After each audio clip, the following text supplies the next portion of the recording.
രാമേന്ദ്രൻ, ഈ national Herald കേസിൽ ഇഡിക്ക് ഇടപെടാം എന്ന് ഒരു പുതിയ നീക്കം വന്നിരിക്കുന്നു. അത് ഈ ഇലക്ഷൻ ടൈമിന് അത് കോൺഗ്രസിനെ എങ്ങനെ ബാധിക്കുന്നു?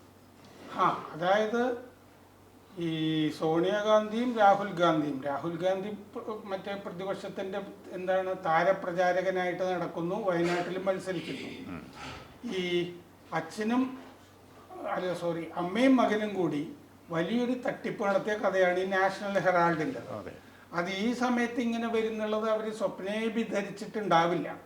പക്ഷെ ഇതിന് തെരഞ്ഞെടുപ്പുമായിട്ട് ബന്ധമില്ലതാണ്. കാരണം ഇപ്പോൾ നേരത്തെ ഈ 752 കോടി രൂപയുടെ തട്ടിപ്പ് സോണിയാഗാന്ധിയും രാഹുൽ ഗാന്ധിയും കൂടി നാഷണൽ ഹെറാൾഡ് വെച്ച് നടത്തിയെന്നുള്ളതാണ് കേസ്. മറ്റേ PMLA കേസാണത്, മണി ലോണ്ടറിങ്.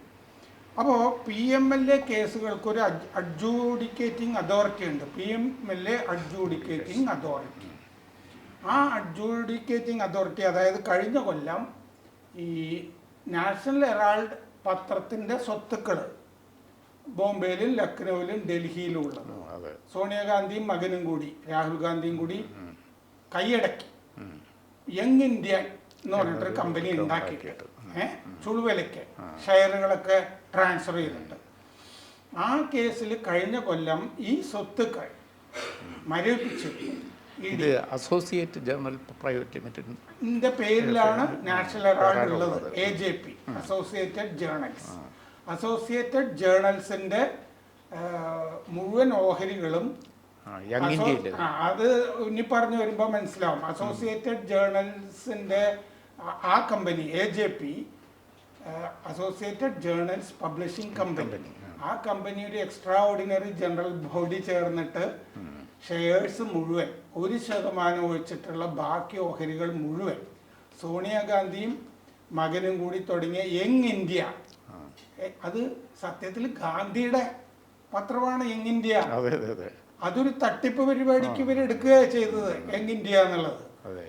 ആ യങ് ഇന്ത്യ എന്ന് പറഞ്ഞ കമ്പനിക്ക് ഈ 1% വെച്ച് ബാക്കി 99% ഷെയർസും ട്രാൻസ്ഫർ ചെയ്യാനായിട്ട് തീരുമാനിച്ചു അടിയന്തര ജനറൽ ബോഡി. അങ്ങനെയൊക്കെയാണ് ഇത് ചെയ്തെടുത്തത്. അപ്പോൾ ഈ അതിൽ ഈ രാഹുൽ ഗാന്ധി സോണിയാഗാന്ധിക്ക് പുറമെ മോട്ടിലാൽ വോറയും പിന്നെ സാം പിത്രോദായി ഉണ്ടായിരുന്നു.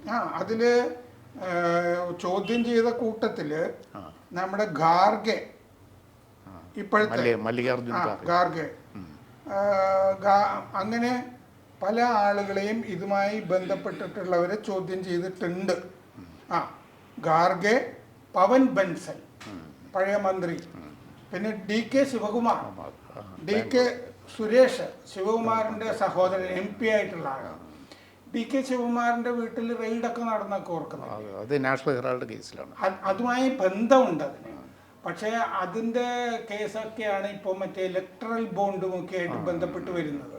ഇലക്ട്രൽ ബോണ്ടിൽ 350 കോടിയോളം രൂപ മറ്റേ DK ശിവകുമാറിൻ്റെ വീട്ടിൽ നിന്നൊക്കെ അന്ന് പിടിച്ചതിന് ഈ സോഴ്സ് ഉണ്ടായിരുന്നില്ല. അത് സത്താറയിലെ ഒരു കമ്പനിയിലേക്ക് ആണ് അത് അന്വേഷിച്ച് മണി ട്രയൽ പോയപ്പോൾ എത്തിയത്.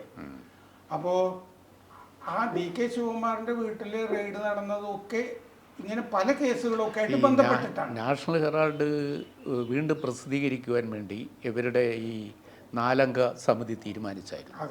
അതിനുവേണ്ടി AICCയിൽ നിന്ന് 90 കോടി രൂപ വായ്പ എടുത്തു, വാങ്ങി. എന്നിട്ട് ആ പൈസ തിരിച്ചടയ്ക്കാതെ ഈ പിന്നെ 50 ലക്ഷം രൂപയായിട്ടത് എഴുതിത്തള്ളി. അതാണല്ലോ ഈ മണി ലോണ്ടറിങ്ങിൻ്റെ ട്രിക്കി ഡീല്. അതെ, ആ എഴുതിത്തള്ളുന്നൊക്കെ എന്താന്ന് വെച്ചാല് സോണിയാഗാന്ധിയും മകനും കൂടി യങ് ഇന്ത്യ എന്ന് പറഞ്ഞ സംഗതി ഉണ്ടാക്കുമ്പോഴാണ് അങ്ങനെ എഴുതി തള്ളുന്നത്. അത്രയും വായ്പ എഴുതി തള്ളുന്നത് സോണിയയ്ക്കും മകനും വേണ്ടിയിട്ടായിരുന്നു. അതാണ് തട്ടിപ്പ്, വലിയ തട്ടിപ്പ്. അതുകൊണ്ടാണ് അന്ന് AICC ട്രഷററായിരുന്ന മോട്ടിലാൽ വോറ ഇതിനകത്ത് പിടിക്കപ്പെടുക. ഈ AJP എന്ന് പറഞ്ഞ ഈ മാതൃ കമ്പനി ഉണ്ടല്ലോ നാഷണൽ ഹെറാൾഡ്, ആ കമ്പനിയെയും 1000-ഓളം ഓഹരി ഉടമകളെയും ഇങ്ങനെ വഞ്ചിച്ചു എന്ന് FIRൽ പറയുന്നുണ്ട്. അവരറിഞ്ഞിട്ടല്ലല്ലോ, ഈ ചെയ്തത്. അതിൻ്റെ അകത്ത് ഈ ഷെയർ ഹോൾഡേഴ്സ് മൊത്തം സംബന്ധിച്ചൊന്നും ഇരുന്നില്ല. കാരണം അത് സംബന്ധിക്കില്ല. എന്താണെന്നറിയോ, ഇപ്പം ഞാൻ കൈരളിയുടെ ഷെയർ ഹോൾഡറാണ്. പക്ഷെ കൈരളിയുടെ പൊതുയോഗം ചേരുമ്പോൾ ഞാൻ പോകില്ലല്ലോ കൈരളി ചാനലിൻ്റെ. കാരണം അത് ലാഭത്തിലൊന്നും ഓടുന്നതായിട്ട് അതിൻ്റെ ബാലൻസ് ഷീറ്റിൽ ഇല്ല. വലിയ ലാഭത്തിലൊക്കെയുള്ള കമ്പനിയുടെ ഇതിനൊക്കെ അല്ലേ. അല്ലെങ്കിൽ തന്നെ ഷെയർ ഹോൾഡേഴ്സ് എല്ലാ കമ്പനികളിലും പോകുമോ. തപാൽ ഇതുണ്ട് അത്യാവശ്യം, ഓൺലൈനിൽ ചെയ്യാവുന്ന സംഭവങ്ങളുണ്ട്. അപ്പം ഇതിലെന്താന്ന് വെച്ചാൽ ഇത് മുഴുവൻ തട്ടിപ്പാണ്. സോണിയാഗാന്ധി രാഹുൽ ഗാന്ധിയും കൂടി നടത്തിയത് മുഴുവൻ സമ്പൂർണ്ണ തട്ടിപ്പാണ്. ഇതൊരു ആസൂത്രിത തട്ടിപ്പായിരുന്നു. ശരിക്കും അതിഭീകരമായ ക്രൂക്കഡ്നെസ് ഇതിൻ്റെ അകത്തുണ്ട്.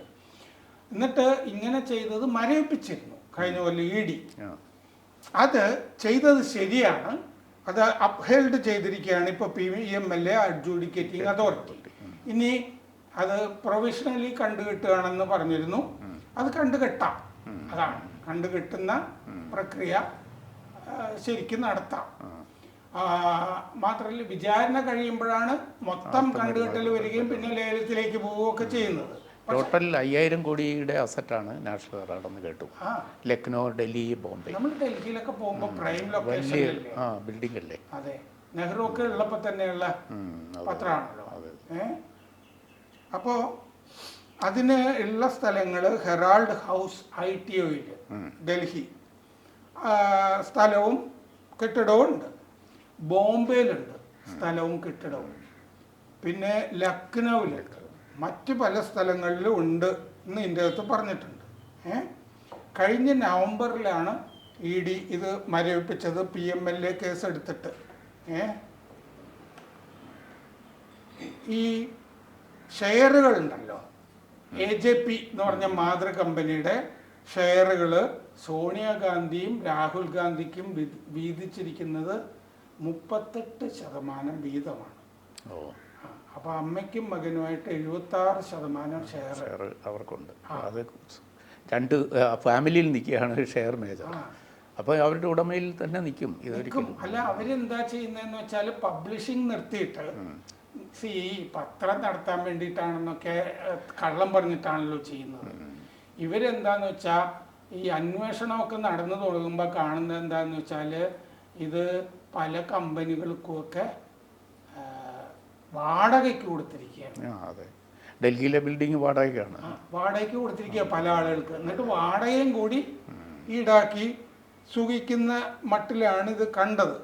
ഈ കുറ്റത്തിൻ്റെ ബെനിഫിഷ്യറി ആയിരിക്കുന്നത് ഇപ്പോൾ AJP എന്ന് പറഞ്ഞ കമ്പനിയും സോണിയയുടെയും രാഹുലിൻ്റെയും കൈവശമാണല്ലോ. അപ്പോൾ അതിൽ അവർക്ക് കിട്ടുന്ന ബെനിഫിറ്റ് 661.69 കോടി ആ കമ്പനി. യങ് ഇന്ത്യക്ക് കിട്ടുന്നത് 90.91 കോടി ബെനിഫിറ്റ് ഈ കൈമാറ്റത്തിൽ, ഓഹരി കൈമാറ്റത്തിൽ വന്നിരിക്കുന്നതായിട്ടാണ് പറഞ്ഞിരിക്കുന്നത്. ഇത് കേസ് എടുത്തത് തന്നെ ED നേരിട്ടൊന്നുമല്ല, ഡൽഹി മെട്രോപൊളിറ്റൻ മജിസ്ട്രേറ്റ് പറഞ്ഞിട്ടാണ്. 2014 അത് 2014 ജൂൺ 26 7 പ്രതികളുണ്ട് അതിൻ്റെ അകത്ത്. 7 പ്രതികളുണ്ട്. AJLൻ്റെ സ്വത്ത് യങ് ഇന്ത്യ എന്ന് പറഞ്ഞ സ്പെഷ്യൽ വെഹിക്കിൾ ഉണ്ടാക്കിയിട്ട് AJPയുടെ സ്വത്ത് കൈക്കലാക്കി. അതാണ് സ്പെഷ്യൽ പർപ്പസ് വെഹിക്കിൾ.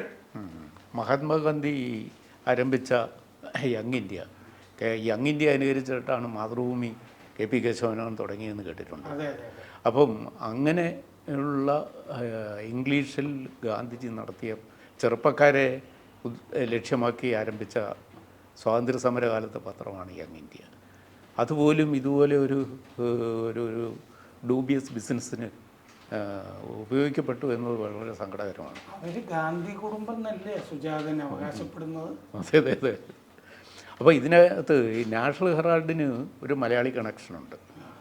അപ്പോൾ അതിലാണ് നമ്മുടെ പാലക്കാട്ടുകാരൻ ശങ്കരൻകുട്ടി എന്ന കുട്ടി കാർട്ടൂൺ വരച്ചത്, രാഷ്ട്രീയ കാർട്ടൂൺ വരച്ചതില്ല. അന്ന് ചലപതി റാവു എഡിറ്ററായിരുന്ന ഫേമസ് ആയ ചലപതി റാവു. ഇല്ല, മാർഗൊണ്ട ചലപതി റാവു. അപ്പോൾ നെഹ്റുവിന് ഏറ്റവും പ്രിയപ്പെട്ട പത്രാധിപരായിരുന്നു ചലപതി റാവു. നെഹ്റുവിൻ്റെ പല ലേഖനങ്ങളും അദ്ദേഹം എഴുതിയതാണ്.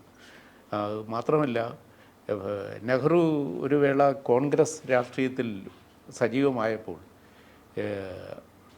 നാഷണൽ ഹെറാൾഡിൻ്റെ മാനേജിംഗ് ഡയറക്ടറായിട്ട് ചീഫ് എഡിറ്ററായിട്ടും പ്രവർത്തിച്ചത് ഫെറോസ് ഗാന്ധിയാണ്.